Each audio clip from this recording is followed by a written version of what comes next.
about, you know. We should go na 10,000 hapana. Yes, dawa nani umekuja na ngapi? 20,000 going once. All right, 25,000. 7,000 shillings. 70,000. How good we have 100,000 shillings. Going once. We have 1 million. Oh my goodness. 1 million.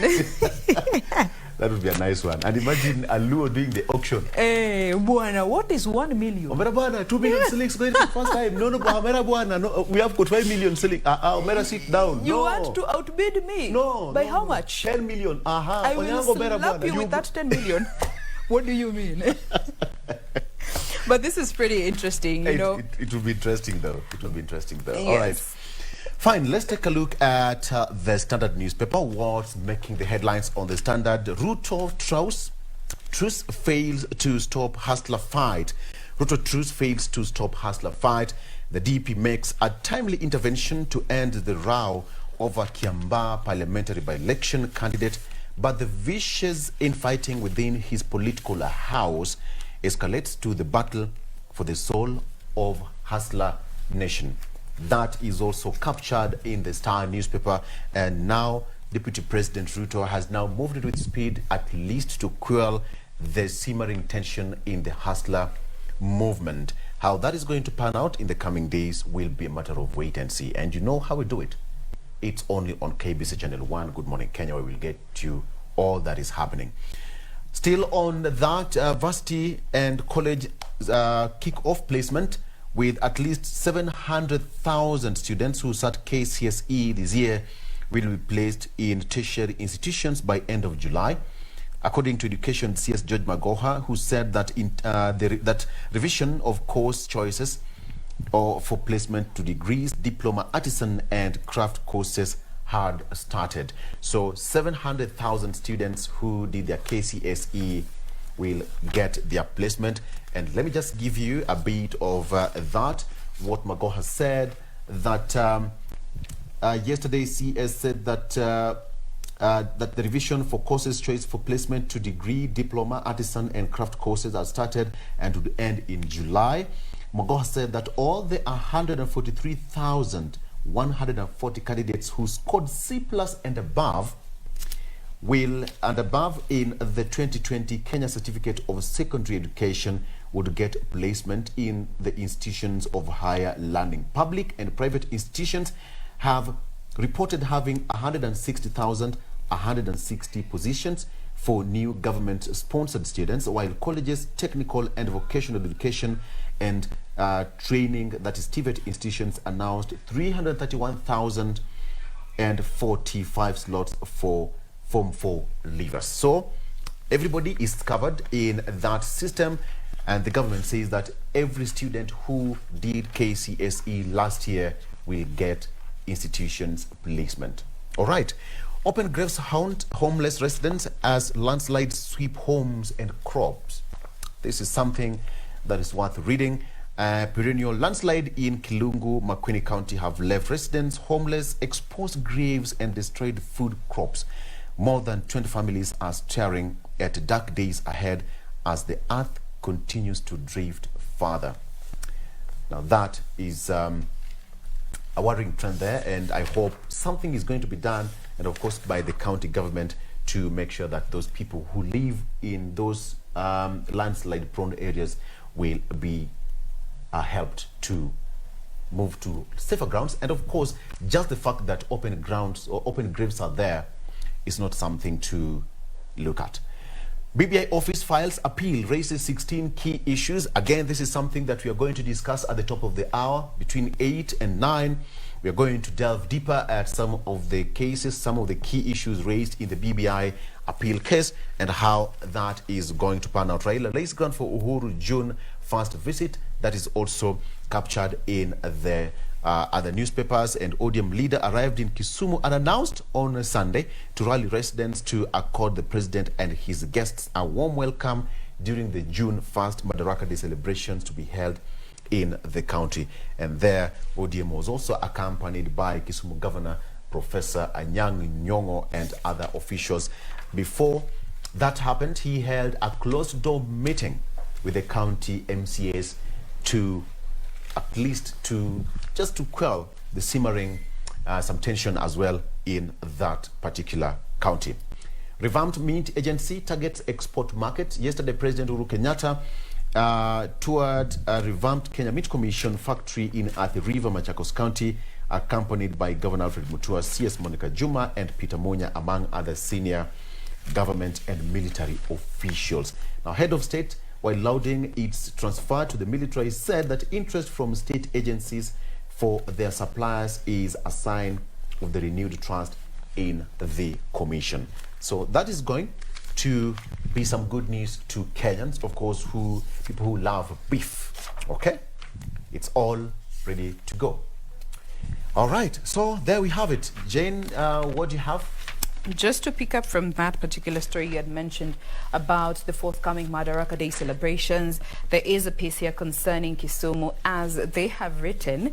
Kisumu flirts with COVID-19 amidst the rising cases, and this comes on the background of ODM leaders Raila Odinga tour impromptu visit to Kisumu, where he was addressing roadside rallies in various parts of the lakeside, including Bass Park, Kondele, and Mamboleo, where looking at the health ministry protocols, none of them was being observed.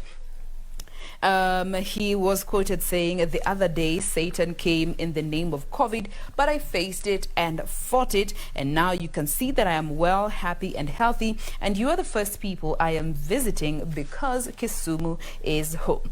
Now, as we know it, Kisumu will be hosting this year's Madaraka Day celebration that are slotted for next week, Tuesday. And of course, in attendance will be President Kenyatta at the newly built Mzee Jomo Kenyatta Stadium. And the stadium has a capacity of 35,000, but due to the COVID protocols, there will only be 3,000 that will be present to ensure social distancing has been observed to the latter. And this past Monday, we did see Kisumu Governor Anyang' Nyong'o saying that additional provisions have been made to ensure residents will be able to follow the proceedings from Molem grounds. And in as much as for the second time in a week, Kisumu has topped the list of new COVID-19 infections, Professor Nyong'o and his administration insist there is no cause for alarm. And as he declared that Kisumu is not going the Indian way as far as COVID-19 is concerned. And coming to the People Daily, still looking at conversations around COVID-19 in the Western region, there is a crisis in Homa Bay as public hospitals medics go on strike, and this is after they had issued a strike notice regarding their intended go-slow, and this is because of their delayed salary payment for 2 months now. They had issued a 48-hour ultimatum to the county government and explained that expired this past Sunday, and as of yesterday they went on a go-slow, consequently paralyzing services in all the public hospitals in Homa Bay County. They downed the tools, leaving patients unattended and absconded duty, and instead engaged in a salary parade demanding that the county moves swiftly, to remit the salaries for January and April. And looking at the Kenya National Union of Nurses officials, led by the chairman Amos of Gaga, they accused the county of failing to remit their dues, which was part of the return to work agreement that was in place. They say that we love our work, but we can't work on empty stomachs. We're not going to relent until the salary arrears have been cleared. So this continues to sort of throw a spanner in the works when it comes to the state of COVID-19 in the Western region bloc, but we will see how that continues to play out. Victor. Absolutely. Jen, there's a story here, and again, we'll have to ask the legal minds to explain how Chief Justice Martha Koome is going to run the judiciary. Apparently, Chief Justice Martha Koome has ignored legal wig. What Justice Koome and how is it going to be her style? You know, the legal wig that they usually wear, he did not wear it. She did not wear it, I beg your pardon. And now, how it's going to pan out, and it's also reported that she avoided the legal wig. She invited others to talk when it was her turn to. Okay. She was reconciliatory yet very firm. She acknowledged her peers and front runners, and she was all smiles all through when she took office yesterday. So it was this in what illustrates what might be her style of reign. She came out as a simple but firm and assertive person. How this is going to pan out is just going to be interesting, having in mind that we are used to seeing judges and magistrates, you know, having the legal wig, and now for her, she did not. Now, something which is quite interesting as well, that vetting to give private guards guns begins, okay? And it has also been lauded that private gun owners have played a pivotal role in case of an emergency. We have got cases of Dusit attack, remember, where private gun owners were actually some of the people who were at the scene at that very particular point. Then they were given reinforcement by the police and the and other police officers who gave them support and reinforcement. But then now the quest for private gun security guards to be armed with guns went a notch higher yesterday after the vetting of the 2,000 registered firms kicked off. Now, Kenya Private Security Regulative Authority Administrator Joash Soita said that only 10% of the firms met the minimum threshold set by the government. Now, this is it. The firms have to comply with the standardized training and better remuneration and health insurance cover for guards. They should also be registered with the National Hospital Insurance Fund and the National Social Security Fund. Now, Kenya National Private Security Workers Union said that the compliant firms are mostly owned by foreigners, and now said that most of the firms were unable to pay their guards the minimum 25,000 shillings recommended by the labor laws. Neither do they remit NHIF and NSSF. So after successful vetting, the firms will be given a curriculum launched last year, and that is also going to go a long way. This is something that has been happening, and in some countries, for example in Uganda, private firms have have guns and private guards, and they're employed, and that is why they say that security in Uganda is something that they don't take for granted, and therefore how it's going to play out in Kenya is something that is going to be quite interesting to note how it's going to be.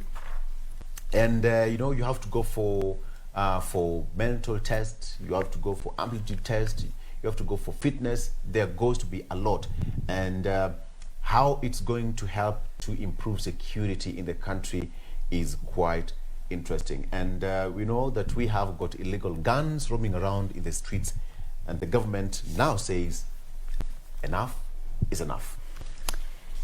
Jain.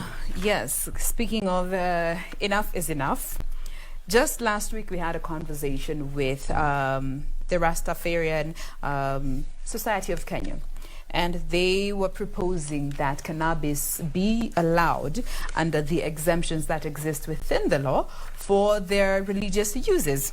Now there is a proposed law that has been presented that seeks to amend the Narcotics, Drug and Psychotropic Substances Control Bill of 2020. So in this proposed law, it seeks to distinguish the offenses of possessing and trafficking of drugs, and specifically marijuana. As it stands, this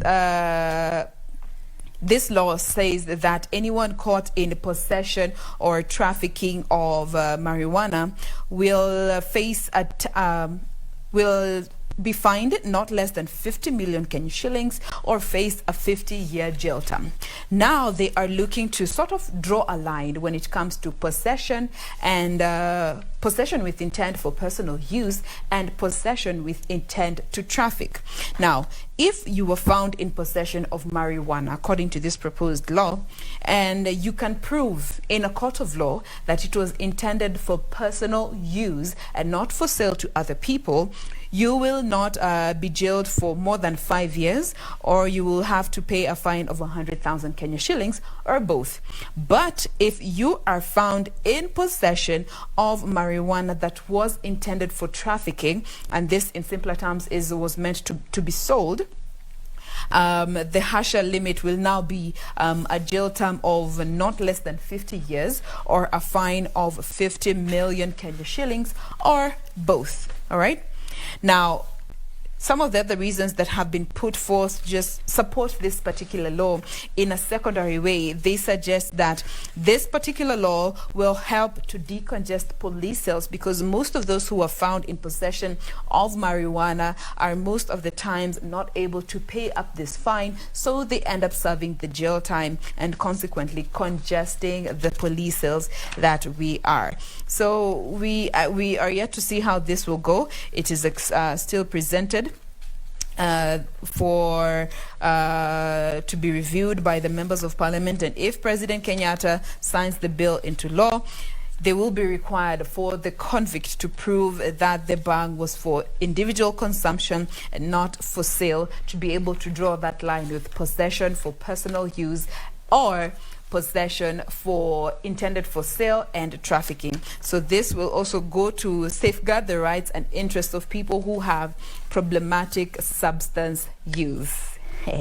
What do you think about this, Vic? Do you think it goes on to further complicate the law as it stands, or we need to be able to just understand the fine print? And they do have a valid point when it comes to helping decongest the police cells, because most of these guys who were found in possession of marijuana are not able to pay that 100,000 fine that is required. Double-edged sword. Yeah. You know, the law is law, and it has to be applied either way. Yes. And it's quite intriguing that most people, when they are found, even with that single roll of bang, it's quite illegal, right? In Kenya? Yes. And you'll have to pay for it. You'll have to go to jail, you'll have to be fined, or both. Or both. So my stand in this is that we just have to wait for the court decision, as I said sometimes last week. If the court says, no, what, it's now free, of which I don't know how it will go. If the court says it's free, then I think it will be a free will. It's like smoking cigarette on the streets, or riding on your bike. But then the question of regulation will yes, come into play. And if it's left to just go free like that, you can imagine how many people will be affected after that, because many people will be abusing it. All right, a lot has to be put in place, just the same way drug prescription is always there. You cannot take 3 times 2. If it's 1 times 2, it's 1 times 2, not 2 times 1. Okay, so that is there. Okay, so let's talk about some business. How bread makers have been duping consumers. We talked about this last week. Okay, if there was a time when they saying a man shall not live by bread alone had the most weight, then it is now. Okay, this is a time when the weight of the bread you buy threatens your survival, because of the raw deal manufacturers have been giving consumers. Now, there was a time when a 400 grams bread was family size, but now it is one man, one woman affair. Okay, like, Jain, you'll be given 1 loaf of bread, and in one sitting you will flow it. Do you know there's a time this 400 gram size of bread used to be 500 grams? Yes. And it had up to 22 slices. 22. Hey. So yeah, dude, we used to count them. No, regular crust, because it was always a bit thicker. Yes. But now there's that block, we used to call it buffalo. Buffalo. That thing was big, and it was heavily starched. It was heavy. I don't know what. We have got one Mzekijana here called Wangila. During their time, how a block of, in fact, not even a loaf of bread, I don't know how it used to be. Wangila, way back in the 70s and 80s, mkati ilikuwaje? Atatuambia ofea. Anasema mkati was 1 shilling. Man, but there's definitely been that notable decrease. in the amount of in terms of weight and the number of slices. And guys had a lot to say, man. Because social media guys have been ranting, especially the bread lovers. Kenyans know. Mazai mkati, hey, it's not the same way they used to be, okay? Kwanza, there's a video of some random guy I saw. Unatoa mkate mzima alafu anaisqueeze hivi. It becomes one giant buffalo about this size. Na anaikula like just three slices put together. Yeah. Inakuwa KDF. Inakuwa taro amemaliza. Yo, okay. There's a time you couldn't do that with bread. No. You'd look for like one jug of tea. Yes. To teremusha it as they put it. Na kamaziwa. Anyway, times change, tough times ahead, and we just hope that, let's go back to a conventional kind of eating. It is some reprieve for Kenya Powers as Kenya Power holds plan to sack workers. Kenya Power holds plan to sack workers. Kenya Power has backtracked on plans to lay off employees. It instead says that it will focus on other cost-cutting measures, including reviewing agreements with power producers. Now, the firm also plans to review the implementation of the government-funded last-mile connectivity projects, as well as evaluate how it can reduce electricity losses that occur during transmission, as well as theft by consumers aided by some of its employees. So I think it's a good plan for the Kenya Power and reprieve for the workers there, as the company now backtracked its plans to lay off employees. If many companies would go the direction that I think that the suffering that the coronavirus, the pandemic has brought with it, will just help many Kenyans to save a coin or two and continue earning a living. Jain. Now, as we bring this segment to a close, a very quick piece here in Wasingishu, where there is a man who was seized at the Moi Teaching and Referral Hospital for posing as a fake medic. Now, this is the second case in the last 2 years where impersonation has been reported at the Moi Teaching and Referral Hospital. So this man was arrested for allegedly impersonating a senior doctor at the hospital, one Mr. Evans Kadegu Kaduka, and was charged at an Eldoret court for falsely presenting himself as a doctor at the facility, and was released on a 50,000 bond with a similar surety. And looking at the second case that was also reported at the same hospital was back in May of 2020, where 3 men were arrested for impersonating the hospital's CEO on Facebook and WhatsApp with the intention to con members of the public with promises of helping the victims secure jobs at the facility. So this current case involving Mr. Evans Kadegu, who was impersonating a senior doctor at the Moi Teaching and Referral Hospital, has been set to be heard on the 16th of June. And we will be sure to let you know how this goes, because we cannot be going around parading as medics and joking with people's lives, especially now amid COVID-19, and healthcare has become a vital necessity for most people. So that brings us to a close off in the headlines, but we have so much more coming up in a bit. Do stay with us. Keep letting us know where you're watching us from. The hashtag is still Good Morning Kenya on Twitter. Stay with us.